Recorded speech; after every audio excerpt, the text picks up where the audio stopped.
Ötmekte günlerim ünsüz sükütte, Jürgüm esretni çekid şuncha. Unut tepşirahtın uçurup yezipsen, unutuşum mümkün mu seni ey Guncha? Sözü Batıgül Maqsadovanın, muzikisi Dilmurat Baharov'nın. Akşa unutulmadı.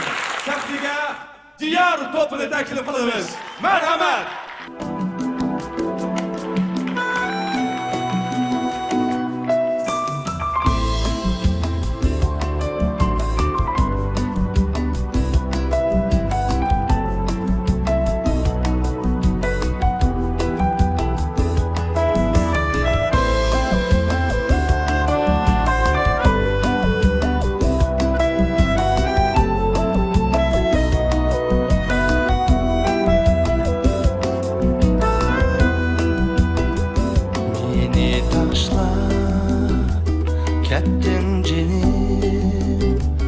Kettin cinim Əcəb şıraq Jürgümni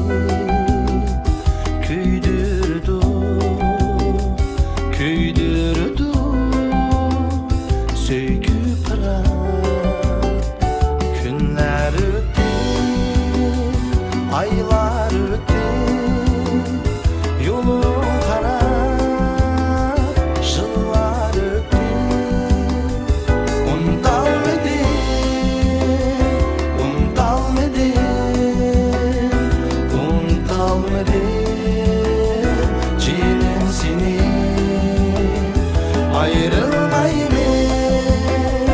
Ayrılmayız Məngü digər Bədən qini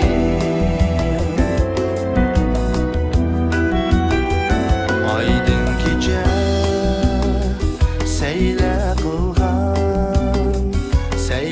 qılğan Bağlar qaldı Söygümüzgə Guva bolğan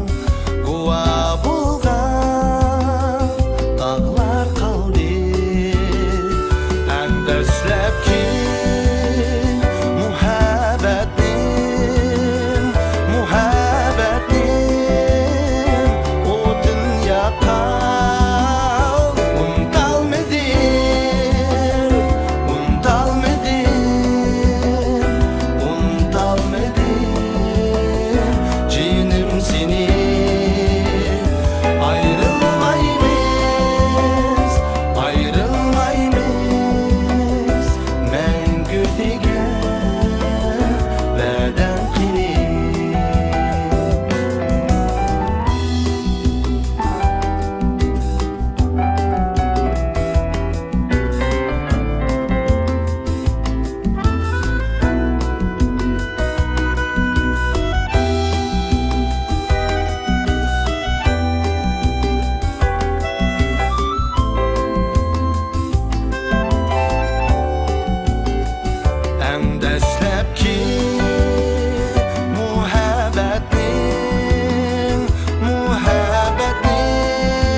Vədən qini